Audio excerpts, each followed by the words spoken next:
si Ashis ako ang i-documentary daw lagi iyang life, which is appeal po daw ko interviewhon. So naguna-una pud ko sa makadaghan, and then nag-ask pud ko og permission sa akong parents, akong maigsuon kung okay ra ba. So okay man daw sila, agree man po daw sila. So wow daw kay artista na daw mi. And naka-graduate ko as management accounting sa University of Southern Mindanao, Cabacan. Main campus na siya sa Cotabato City.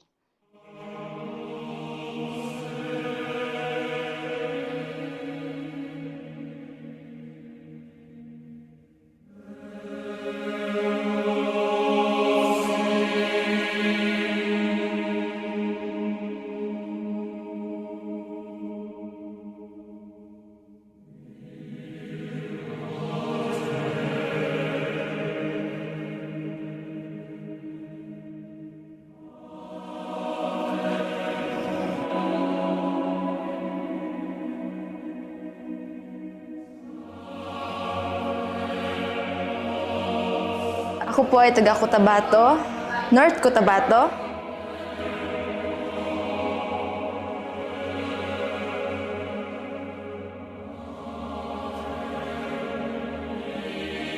Malungkot din kasi nga, iiwan ko na yung lugar kung saan ako lumaki.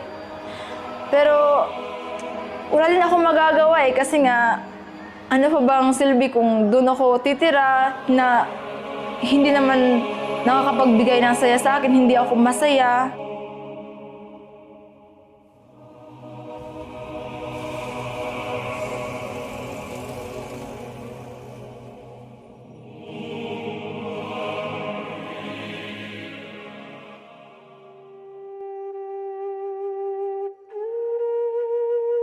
Unsa kay rason na nila ba? Personal problem ba? Family problem? Lain-lain siguro mga rason no, anong ang usa ka tawo yan niya yung utang na tawhan.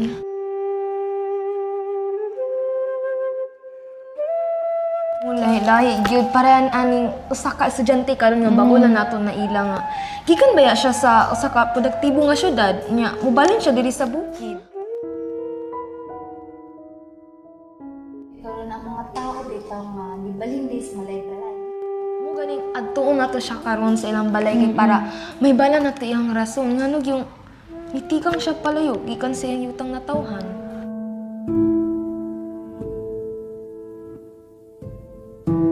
Karon going na sa among destinasyon, sa balay ni Shirley.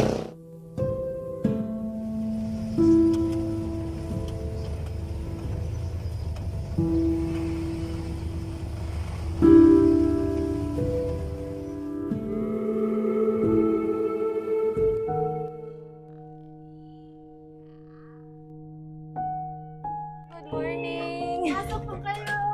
Sige. Magandang umaga po. Sige.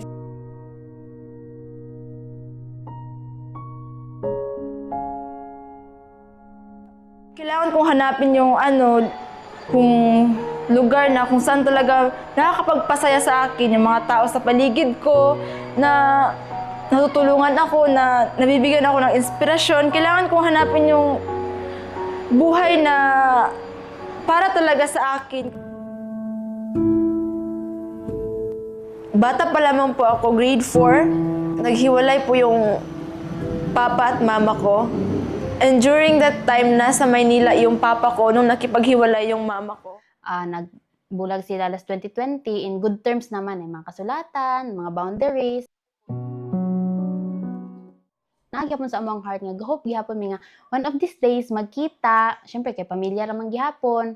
Kanang wala na hatred bitaw, naka-move on na ang tanan.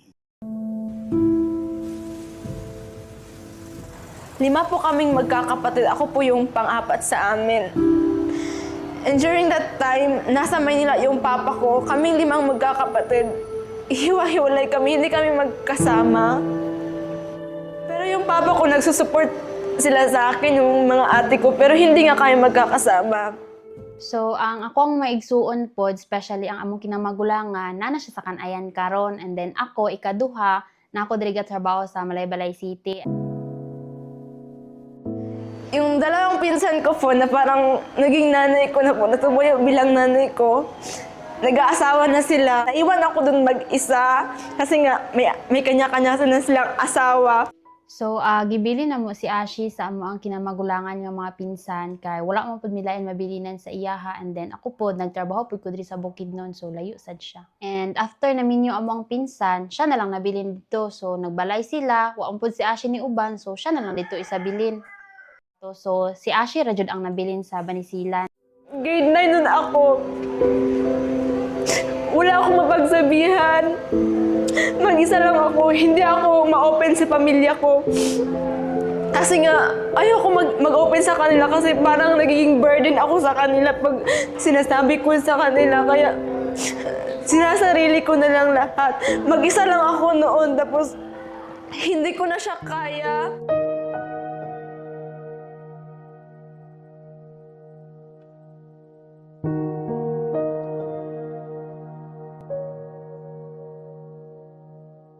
So kay si Ashi na lang man gid to isa nabilin, so mga pila pud ka bulan siyang pag-eskwela, na-realize na ko ba nga luoy man pud kay nga siya na lang dito isa. So pagkakita na ko trabaho diri, gidala din ako siya diri sa Malaybalay City.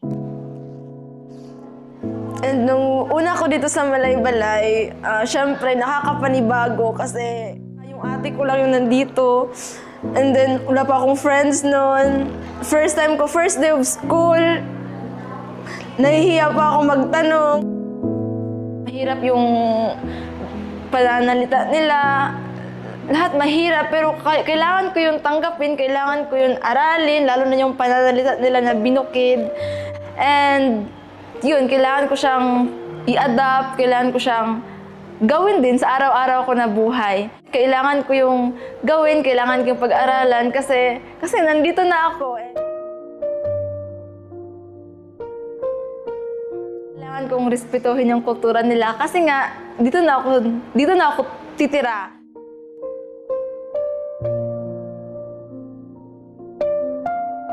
Sa lugar, di ba, maglisod yapon tag-adapt sa culture, sa language.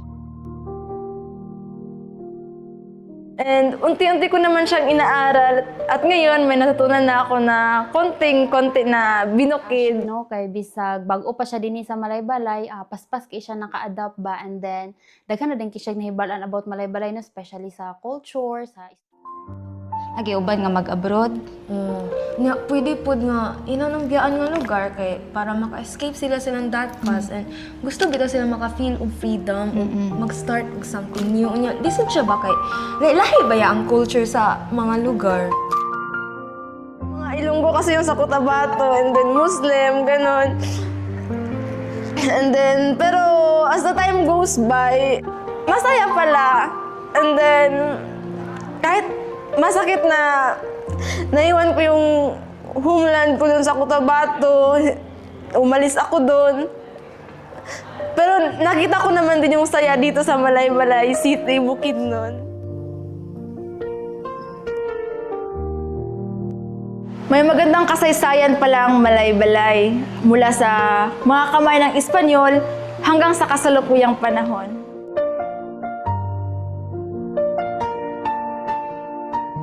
Sobrang saya ko na nandito ako sa Malaybalay City and ipagmamalahi ko talaga yun na dito ako napunta.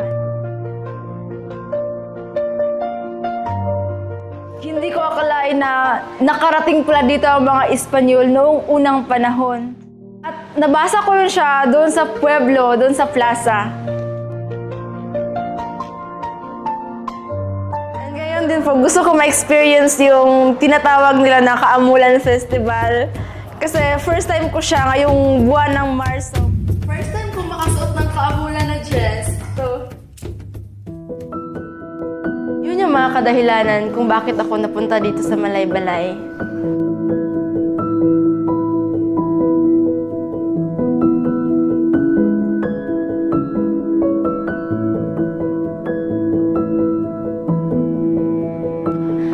Oo, syempre, masakit dahil nga iniwan na namin yung lugar kung saan kami lumaki at nakasanayan.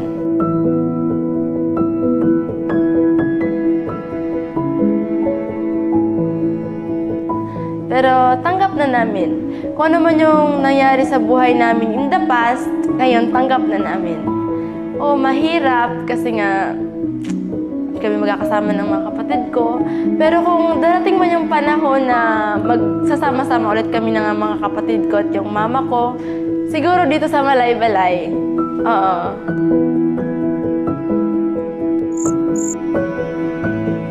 Dito na yung buhay na gusto ko, yung nakakapagpapasaya sa akin ng tunay.